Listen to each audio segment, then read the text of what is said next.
Hello everyone, this is Venkatesh Panyam, your physics dude. Welcome back to my channel for another interesting video on vectors.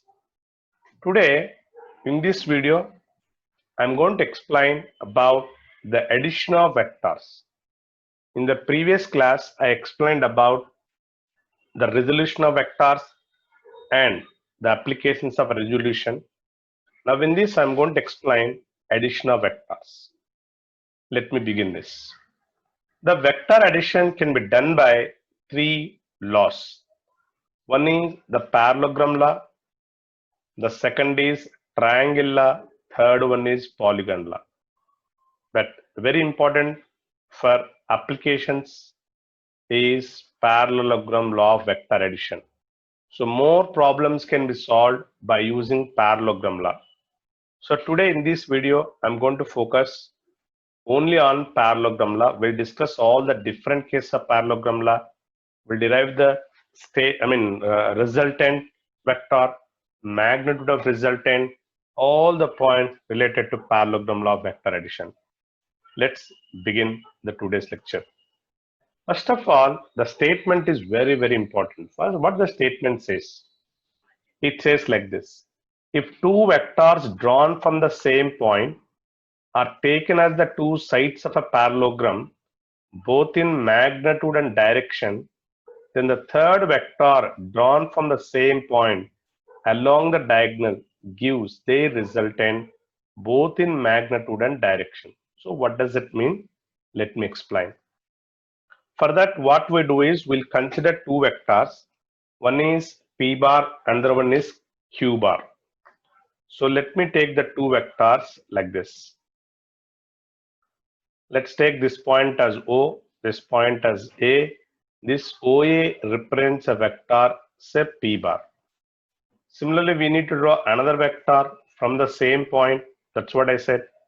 Let's take this as B and this vector Q bar. So the two vectors are drawn. Two vectors drawn from the same point O.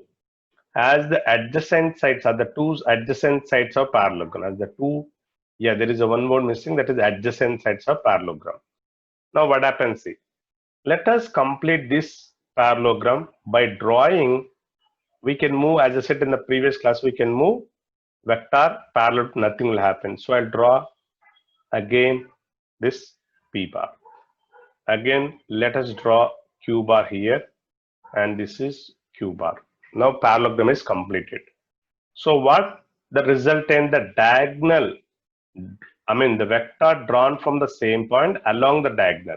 So we take another vector drawn along the diagonal. This gives you resultant. So simply we can say that R bar is equal to P bar plus Q bar. So what parallelogram law says? It says that if two vectors are drawn from the same point at the adjacent sides of a parallelogram, both in magnitude and direction, then the third vector drawn from the same point along the diagonal gives the resultant vector. This is what parallelogram law says. Now we want to find out what is the magnitude of resultant. Let us calculate the magnitude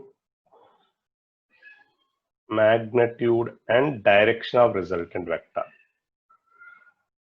Direction of resultant vector. So it's simple mathematics. Again, I'll draw the diagram. So as I said, let us complete the parallelogram. This is a parallelogram. I said this is vector, this is OA, and let's take this side as B, and this is the diagonal. Let's take C. Again, this is also the same vector. So I'm taking this as P bar, and this Q bar. This is again P bar. This is again Q bar. Let us consider the angle between the two vectors as theta. Angle made by the resultant with P bar, let's take it as alpha. And the angle made by resultant with the Q bar, let's take it as some beta. So we'll discuss all that in this video. Yes.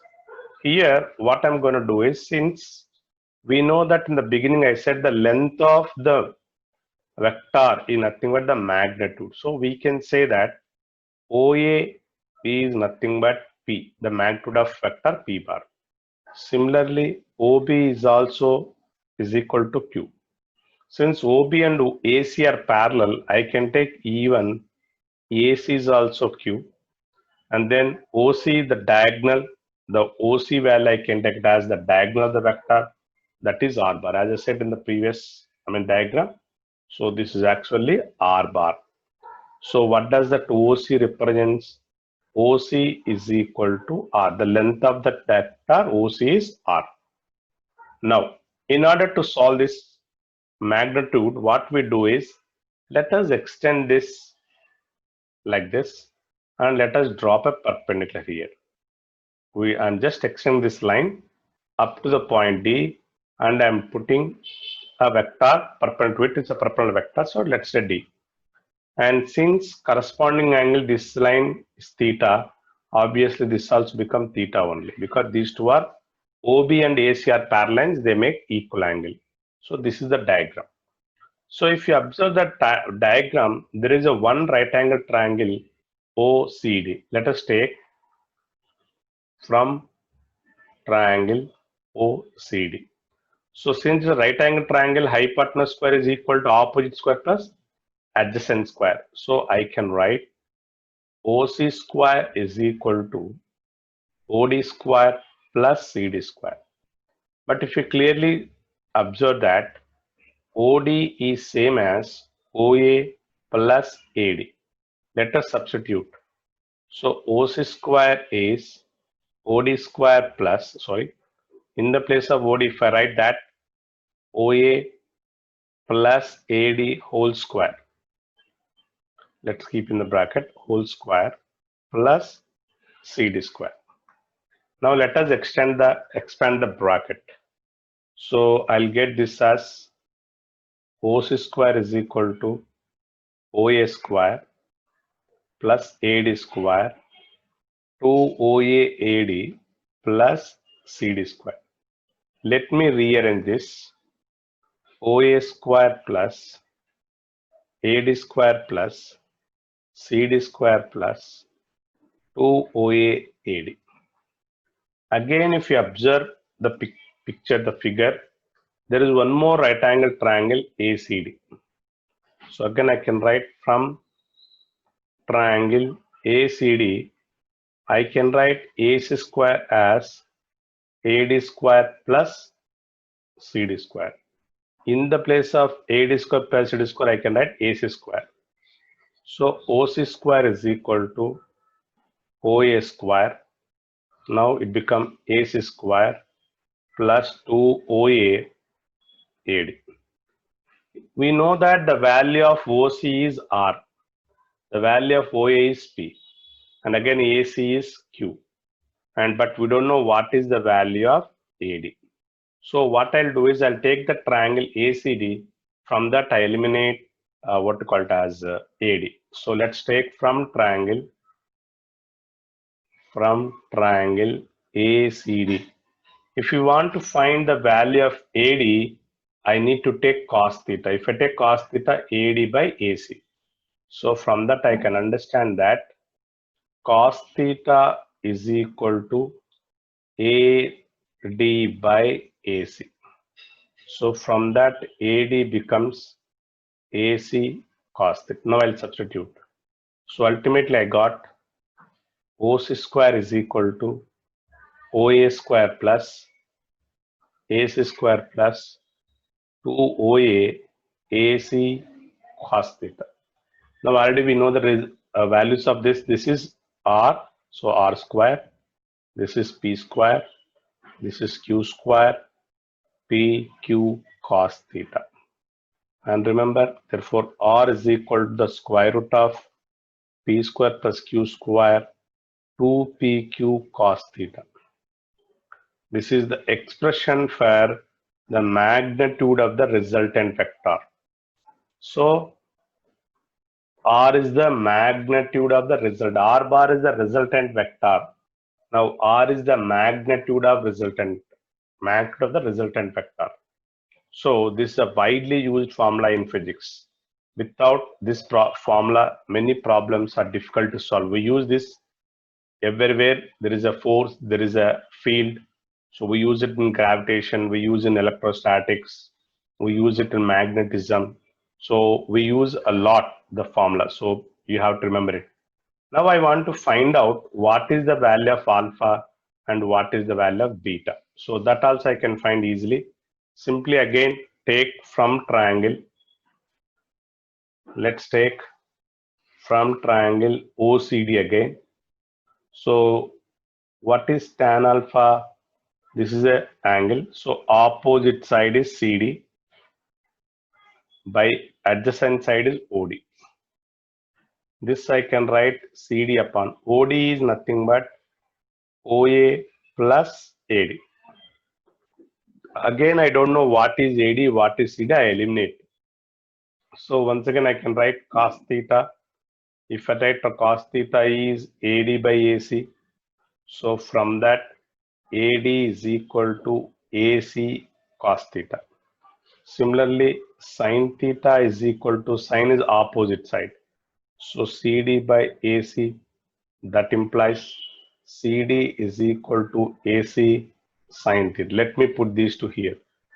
So tan alpha is equal to, in the place of AD, I can write AC cos theta upon OA plus AC sin theta. But just now I given the values here.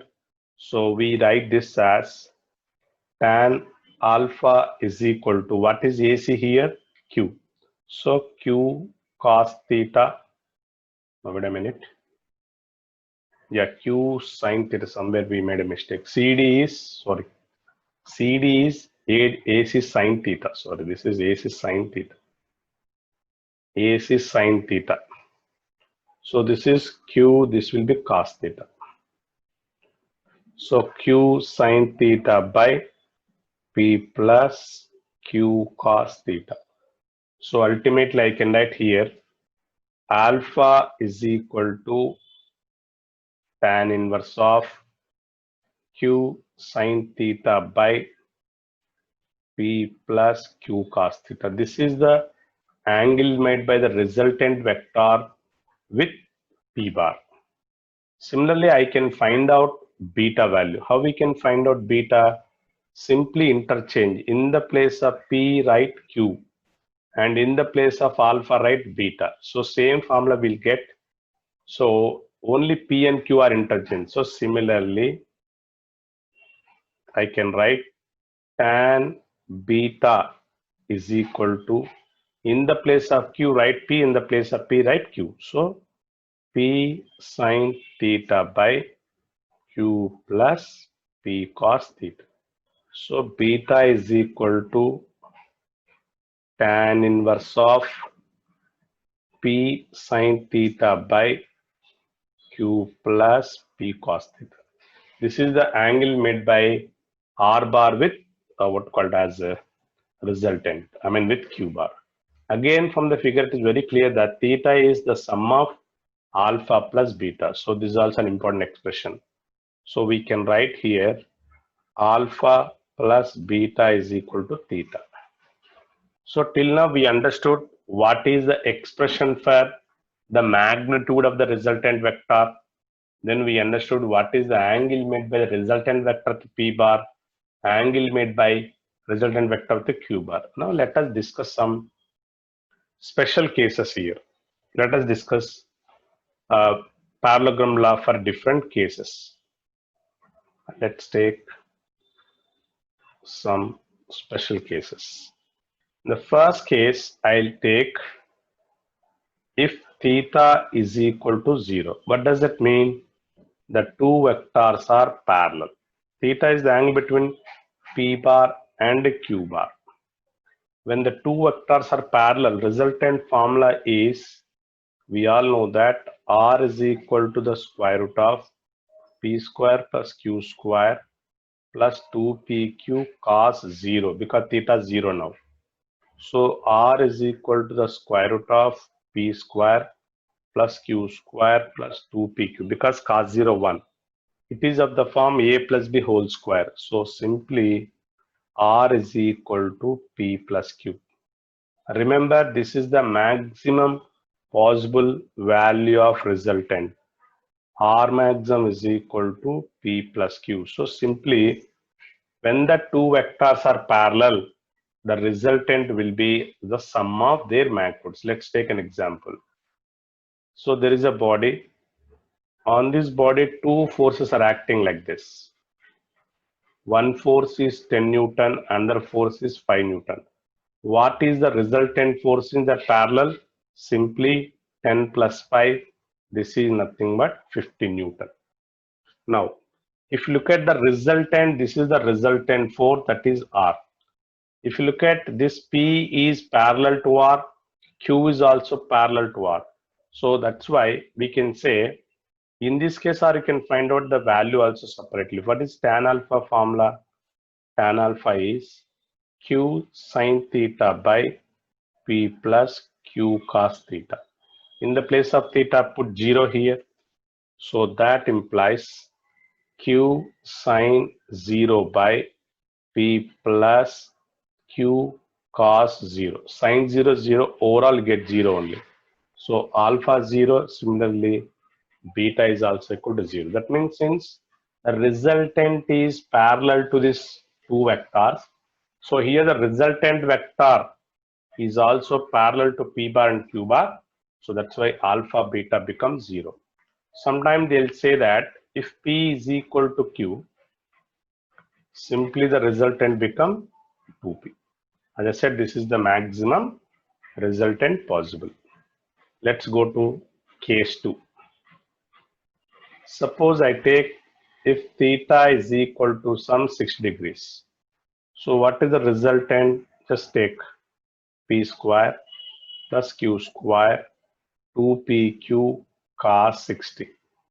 What is cos 60? 1 by 2. So R is equal to the square root of P square plus Q square 2PQ into 1 by 2. So this will cancel. Resultant is simply P square plus Q square plus PQ. Now suppose if they give P is equal to Q, for example. Suppose if I take the magnitude of both the vectors are equal, then it becomes R become root 3P. This is a very important application. Because in the place of Q put P, in the place of put Q, I mean QP. So P square plus P square plus P square root 3P. So if the magnitude of the two vectors are equal and theta is equal to 60, the resultant is root 3P. Let us calculate alpha value and beta value here. So what is tan alpha? Q sine 60. Since I said P is equal to Q, I can write P sine 60 by P plus P cos 60. Why? Because P is equal to Q. So here P get cancelled. So sine 60 value root 3 by 2 upon 1 plus cos 60 is 1 by 2. This is root 3 by 2 by 3 by 2. So 2 to cancel, this is actually become 1 by root 3. When tan alpha is 1 by root 3, what is alpha? 30 degrees. Since we know theta is equal to alpha plus beta, theta 60, alpha 30, obviously beta is also equal to 30 degrees. So we should remember these 3 points, important point. If theta 60 degrees, P is equal to Q, resultant root 3P, alpha 30, beta 30. Now let's move on to the case number 3. Let's take if theta is equal to 90 degrees angle. That means if the two vectors are perpendicular, right angle, we say orthogonal vectors. What happens? See, let us see. Then the resultant will be, remember, along this. This is the direction of resultant. This is R bar. So what is the magnitude of resultant? The square root of P square plus Q square 2PQ cos 90. Again, cos 90 is 0. So simply the resultant become the square root of P square plus Q square. So when theta is equal to 90, resultant become p square plus q square. Again, what is tan alpha? Tan alpha is q sine 90 upon p plus q cos 90. We know sine 91, cos 90 0, simply q by p. So alpha is tan inverse q by p, and beta will be obviously opposite of it. So beta is tan inverse of p by q. Now again, in this case, if I take p is equal to q, what happens? Let us assume. Suppose if I take the magnitude of p is equal to q. So what is the resultant now? Resultant become root 2p. Now what is tan alpha? Tan alpha becomes 1. That implies alpha is equal to 45 degrees, and obviously beta is also equal to 45 degrees. So these 3 points are very important. When the two vectors are equal in magnitude or right angles, simply take the resultant. Say for example, this we use number of times. Suppose they say 10 Newton act here and 10 Newton act here. What is the net force acting on the body? Simply 10 root 2. Because P is equal to Q, theta is equal to 9 degrees. The resultant is what? Root 2P. So simply P is 10 here. So answer is 10 root 2 Newton. So directly we can put it. Now let's go to case number 4. Suppose if I take theta is equal to 120 degrees. So same logic, put the formula P square plus Q square plus 2PQ cos 120. So let's substitute here P square plus Q square plus 2PQ into cos 120 is minus half. So this is overall I can write P square plus Q square become minus PQ. Again, if I take P is equal to Q, so what is the resultant if I keep P is equal to Q? P square plus P square minus P square, these two cancel, so resultant become P.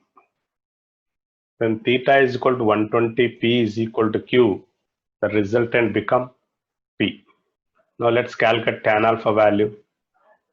Tan alpha is P sine 120 by P plus P cos 120. Remember, I took P is equal to Q. Again, P cancel. Sine 120 is cos 30 root 3 by 2 by 1 minus cos 120 is half.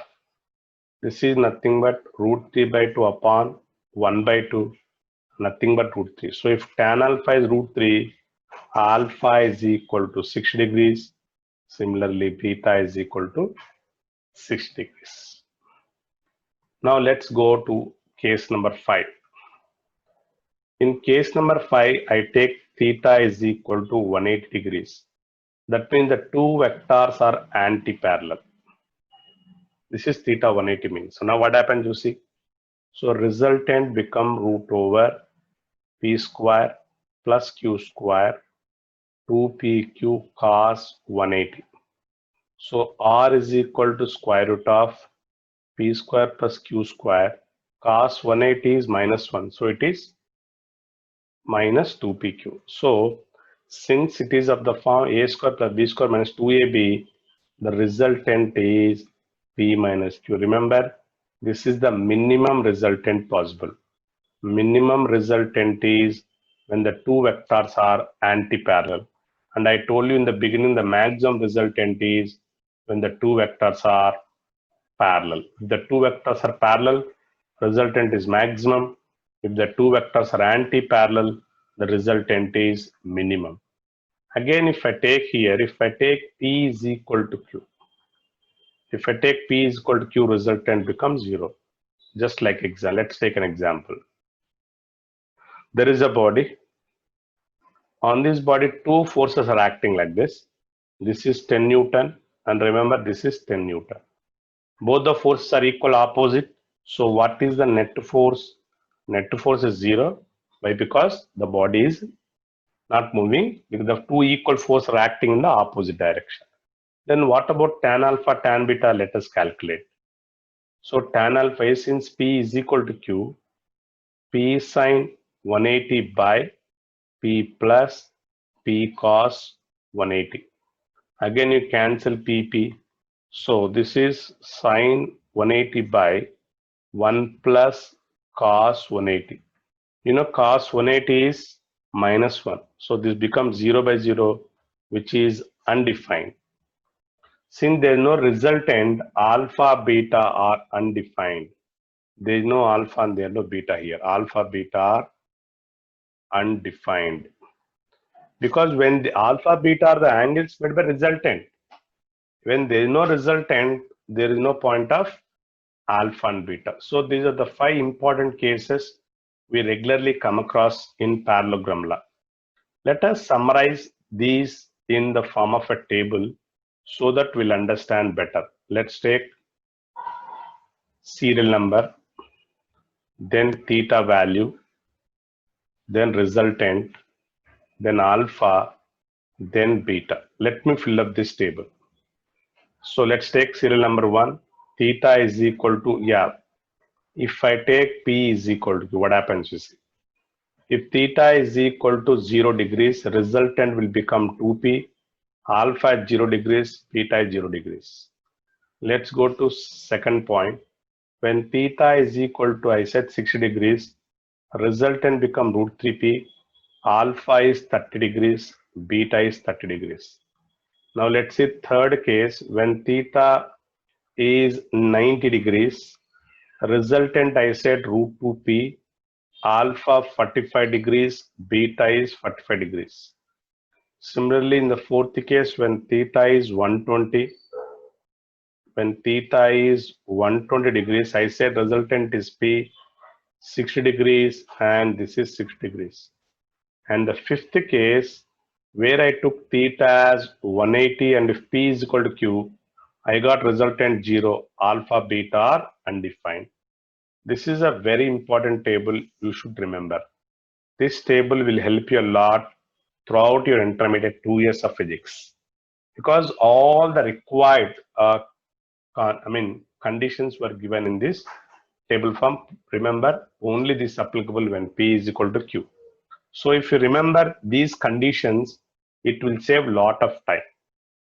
From the table, let us come to some conclusion. There are some conclusions we can make from the table. The first conclusion is that if you look at as the angle between the vectors is increasing 0, 60, 90, 120, 180, look at resultant here it is 2, here root 3 is 1.7, root 2 is 1.414, this is 10. So what is happening? The resultant is decreasing. So first conclusion we make is as the angle between the vectors increases, then resultant decreases. As the angle between the vectors increases, the resultant decreases. Now what is the second conclusion I can make? If P is equal to Q, look at the values here, 30, 30, 45, 45, 60, 60. That means if magnitudes of two vectors are equal, magnitudes of two vectors are equal, their resultant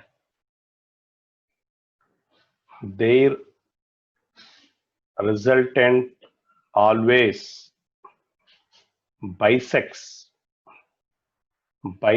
the angle between them. I'll repeat this point.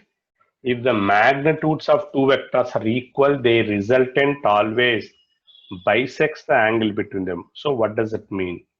Suppose this is P and this is also P, and if this is the resultant R, remember this is theta by 2 and this is theta by 2. So when the two vectors have equal magnitude, then the resultant always bisects the angle between two vectors. We can take one example here. Suppose I'll draw a diagram like this. A force of 10 Newton acts along east, another force 10 Newton acts along north. They'll ask you, what is the direction of resultant? See, first of all, the magnitude of the resultant is 10 root 2 Newton, because both are equal right angle. So 10 root 2 Newton. As I said, since it is 90, what is this angle? 45 degrees. And as I said, this is east, this is north. So this direction is called northeast. So this 10 root 2 Newton is acting along northeast. So this is a very important point. And already I said, the third point, the maximum resultant of the two vectors is P plus Q, and the minimum resultant is P minus Q. Let us take the ratio of R maximum upon R minimum is equal to P plus Q by P minus Q. This is also very important. The ratio of R maximum by R minimum is P plus Q by P minus Q. So here an important point you should understand is the resultant of two vectors. Here an important point you should understand, the resultant of two